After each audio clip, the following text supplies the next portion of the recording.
My name's Alex Bowers. We're here at Scapin's Eye Research Institute in Boston, Massachusetts. As a child, I had problems with my own vision. My left eye was highly amblyopic. Through the occlusion therapy, the vision improved up to around 20/40. And because of all the kind of contact that I had with optometrists, ophthalmologists, orthoptists at a young age, and how much my vision actually improved in that eye, kind of kicked off my interest in doing something with eyes and vision. And apparently I announced this at about the age of 7 or 8, that that's what I wanted to do, was something with eyes and vision, and also trying to help people in the way that I'd been helped. Alex made a remarkable contribution to the low vision field and to the vision rehabilitation, to driving rehabilitation, and she did a lot of amazing work and for driving with hemiplegia, driving with central vision loss, and driving with a bioptic telescope. I think where Alex really excels in her research is the fact that it is translational. It's immediately impactful to clinical care in patients. To be a good translational researcher, you've got to be a great communicator, and I think she does communicate her research through lectures and through presentations very well. She comes from this clinical background, and so there's always this element of the individual, the human, and I always really liked how everything was kind of directed back towards the person, directed back towards the community, or directed back towards people that the research is aimed to help. All her research actually revealed important knowledge to help us to understand, not only help researchers, also help patients understand how their vision loss, vision impairment affect their daily life. She's done multi-center clinical trials and single-center clinical trials that are elevating the standard of investigation in low vision, particularly, and in driving and low vision specifically. In addition to her current study testing people with hemiplegia in driving simulator, she's also working in naturalist driving study, mounting the dash camera in people's car and see how they perform in the real world. Alex stands out for her integrity, and you can trust everything that she does is going to be done at the highest possible level. She's very deliberate in what she wants to say. She says it succinctly and in very proper English. She is an excellent, thorough researcher, very meticulous in everything she does in teaching and research. She's just incredibly detailed in what she does. Always produces very reasoned arguments, very careful reviews of papers. I met her in Australia. I was there for a conference and she was there for a summer sabbatical. And we met because we were both working in low vision. I had a nice conversation with her and I thought, wow, she would be a good person to have in the lab. So I made the move to Boston, to Scapin's, and I've been here ever since. I thought I was going to be here for a 3-year postdoc and go back to the UK, but that didn't happen. I liked working here, and I was successful in getting my own funding, starting my own lab, and now Boston is very much my second home. Alex is an exceptional mentor. I think there's not one part of my work that hasn't been impacted by her mentorship, from thinking about pilot testing processes, study design, methodology, and even the writing process being really concise and organized with your writing. He has mentored a good number of students who have been very successful. Some of them have won high prizes as well, and now are faculty members. So I will say that her work has been very impactful, not only her direct work, but also the work she has done mentoring and what her mentees have done. Her love of Scottish dancing is also something we can always count on. Outside of work, the main things that I do, Scottish dancing is a big part of my life. It's great fun. It requires quite a lot of mental concentration, as well as being a great aerobic form of exercise. So it really means that it's a great way of switching off from work. It's a great community. I think she found a community in this group, and she had the capabilities. You have to have some innate capabilities. You know, everybody can be the president of the United States, but not everybody can dance Scottish dance. My husband, I introduced him to Scottish dancing. He's now a fully certified teacher and is kind of more of a Scottish dance nut than I am. The other thing that I do is play the flute. About 5 years ago, I started having flute lessons again, having not really played that much since I was in high school. And I really love playing the flute. I always thought of Alex kind of like a captain on a ship, where she takes all these different people with different expertise, engineers, vision scientists, clinicians, psychologists, and steers them all towards sort of a singular vision or singular project. I feel like she's part of my work. You know, she's part of the research that I'm able to bring, and without Alex Bowers, I wouldn't be able to do what I can do in terms of research and bringing new treatments to people.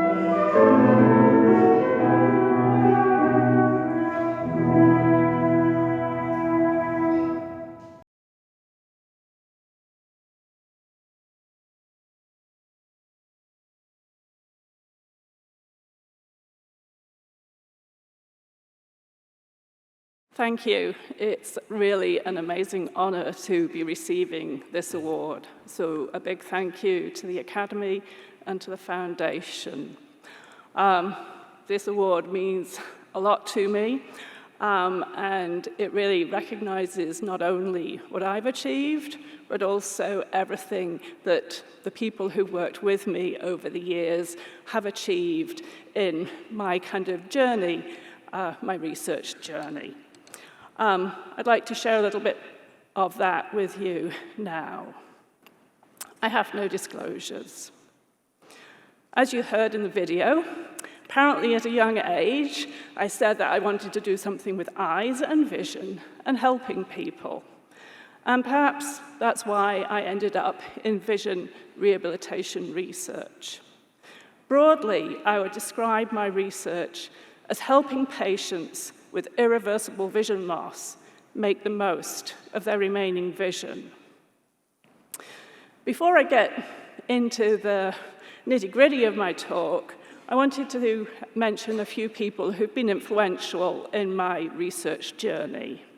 Chris Dickinson from the University of Manchester, who was my PhD supervisor.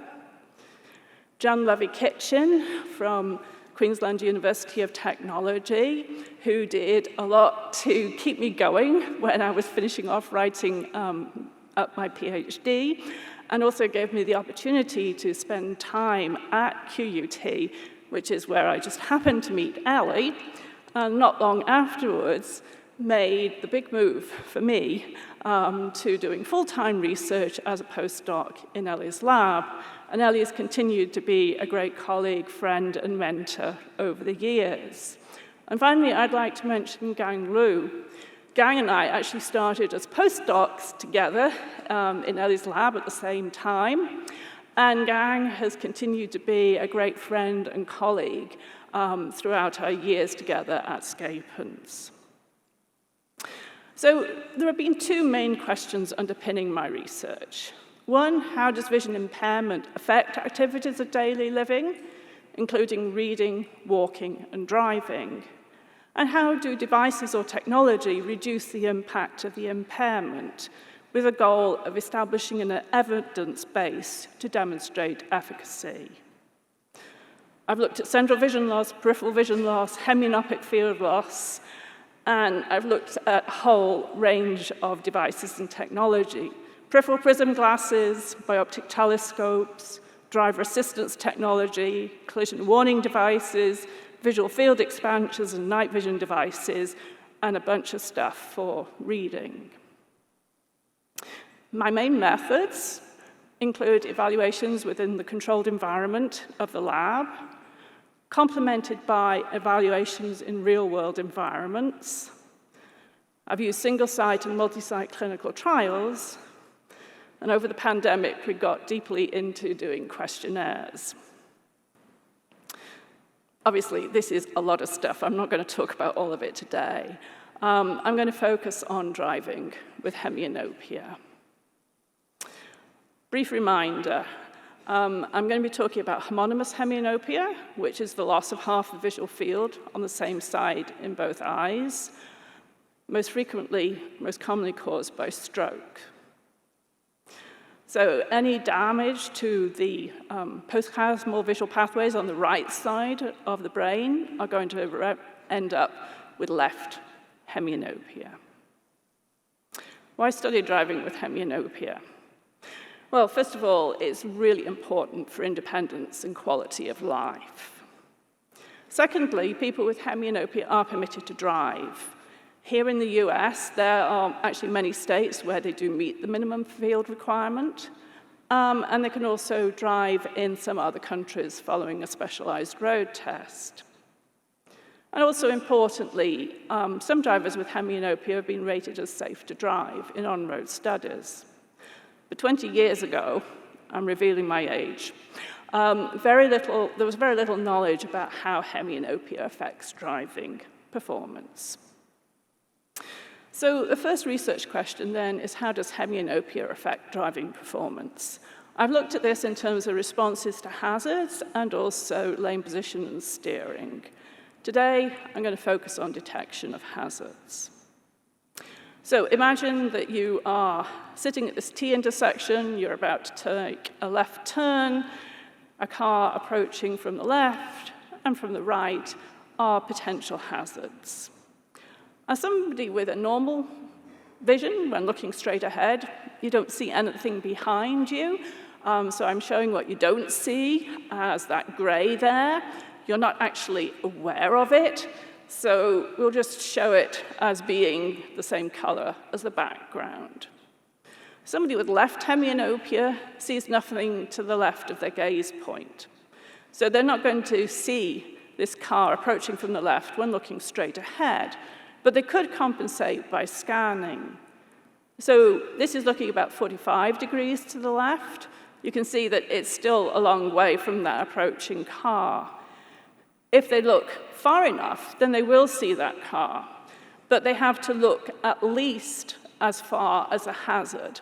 In this case, almost 90 degrees. So this is a large movement that requires both a head and eye component.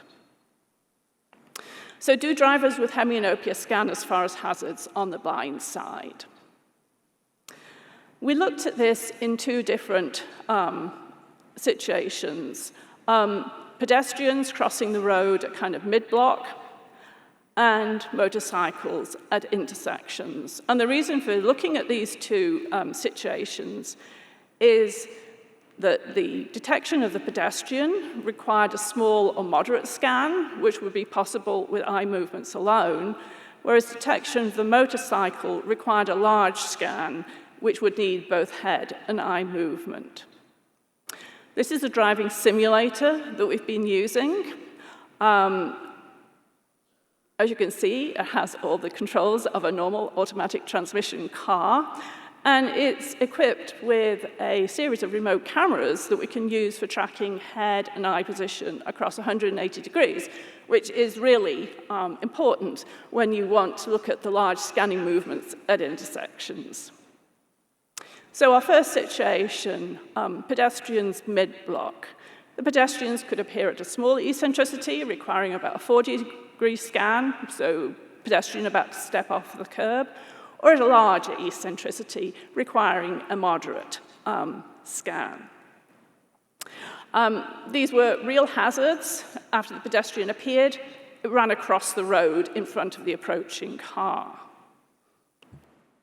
So this is just a brief video clip showing that. You'll see the hazard appear on the left and run across the road. You'll see it's on a true collision course because it maintains the same eccentricity in the visual field. If we could have the video played, please. You'll see it appear now and run across. And yes, that does actually represent behavior of pedestrians in Boston. So here are some results. These are detection rates on the blind side for 12 people with complete hemianopia. As you can see, detection rates were higher for the small eccentricity than the moderate eccentricity, as you'd expect, because in order to see the pedestrian at the moderate eccentricity, a larger scan was required. Just for comparison, this is detection on the seeing side, 100%. So for me, when I first saw this data, what really hit me was this wide-ranging blindside detection rates. This is despite the fact that everybody was essentially the same in terms of their visual field loss. They all had complete hemianopia. So I was fascinated by this huge range in behavior despite having very similar amounts of visual field loss. As you can see, we've got somebody here who got close to 100%, did really well. Then we have other people that didn't do so well, and you would not want to have driving on the road. So this suggests that some people with hemianopia scanned well, while others did not. So if we take a look at the scanning behaviors, imagine you're driving up a straight segment of road. The red wiggly line there shows the gaze position, so where the person's looking.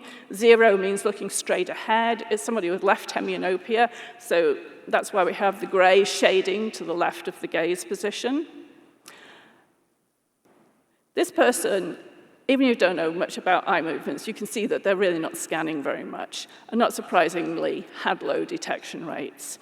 If you mark here the eccentricity of that pedestrian at 14 degrees, you can see that gaze never got as far as that pedestrian on the blind side, so it's not surprising that they had low detection. In contrast, this is somebody who shows definite compensatory scanning. You can see that they make more scans to the left, their blind side, than to the right, and that a lot of those scans to the left are large. And you'll see that most of them get as far as that 14-degree eccentricity. So this is somebody who did very well. And just out of interest, this is somebody with right hemianopia who shows a totally different scanning strategy. They make occasional large, infrequent scans to the right, but it's only by chance whether they make one of these large scans when there is a pedestrian in the scene.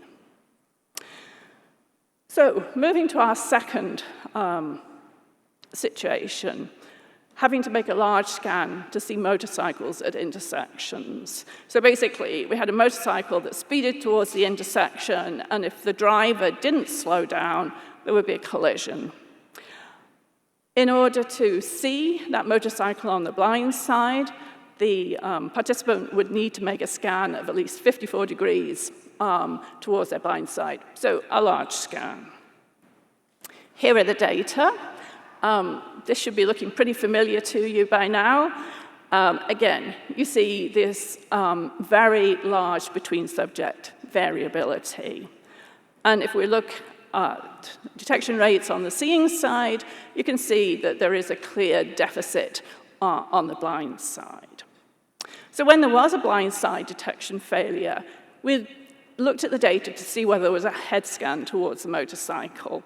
And if there was the scan large enough? Did it take the eyes as far as the motorcycle? This is what we found. In 40% of events, there was a scan. It was large enough. The motorcycle was fixated and seen. In 20%, there was a head scan towards the motorcycle, but it didn't go far enough, so the motorcycle was not seen. And interestingly, in 40% of cases, there was actually no head scan towards the motorcycle, and not surprisingly, it wasn't seen. So hemianopia clearly impairs responses to blindside hazards. Not all participants, but many of them. And this results in a failure to detect or a delayed detection. And this occurs both for hazards at small to moderate eccentricities and at large eccentricities. And it's because scanning is often inadequate. Either a failure to scan towards the hazard, or they do scan, but just not far enough. and at intersections in particular, a failure to head scan.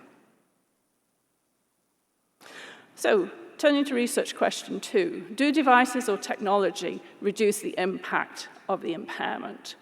So the problem is people with hemianopia need to scan at least as far as a hazard on the blind side. But they lack peripheral vision on the blind side. So they have no stimulus or guidance as to when to scan or how far to scan. As somebody with a normal field of vision, something moves in your peripheral vision, you automatically turn your head and eyes and look. Somebody with hemianopia does not have that stimulation or that guidance from peripheral vision. And they don't necessarily know when they fail to scan unless there happens to be some consequence, such as a near collision. So, in other words, they need to remember to scan. So we were interested in whether alerts or reminders would be helpful. So I'm briefly going to talk about 3 approaches that we've used. A lot of this is quite recent research. To start with, we were interested in whether reminders to head scan could improve head scanning at intersections. So our goal was to encourage what I would call proactive scanning. By this, we meant making an early large head scan before they actually reach the intersection. And so the idea here is that if the person with hemianopia makes an early scan before they reach the intersection, they have a good preview of what's coming up. So we tracked head position in real time. This is in the driving simulator.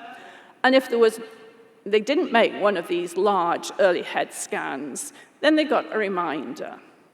And the reminder was simple and intuitive. It was just a beep from a loudspeaker at about 45 degrees on the blind side. That provided a very intuitive guide to them. They needed to scan to the blind side, and it gave them a kind of rough idea of how far. We found that reminders improved scanning, and because they improved scanning, detection also improved. So in drives with reminders, participants were more likely to make an early large head scan to the blind side before the intersection. And when they made one of these early large scans, then detections on the blind side were very high, and response times were faster than when they didn't make one of these early scans. So we think that this might be a useful tool in training, and we have an ongoing study that's looking at that. So our approach here was to try to improve scanning. It wasn't to actually warn of hazards. So the next approach we took was to actually, try to improve or to look at warnings of pedestrian hazards. This is a driving simulator that we used. It's equipped with a seat cushion that has embedded vibrating motors. We can use it to give a directional warning. If there's a vibration on the left, it means a pedestrian on the left. Vibration on the right, a pedestrian on the right. The warning was only given if the situation started to become dangerous. We found that the warnings had a positive effect on blindside hazard responses. They decreased the time taken to fixate the hazard and also the time to the brake press response. And importantly, reduced collision rates significantly. If you're interested in hearing more about this, I'm giving more details at the Low Vision Symposium straight after this on autonomous vehicles and driver assistance technology. The final approach we took was using peripheral prism glasses. And as many of you know me, a talk wouldn't be complete if I didn't say something about the peripheral prism glasses.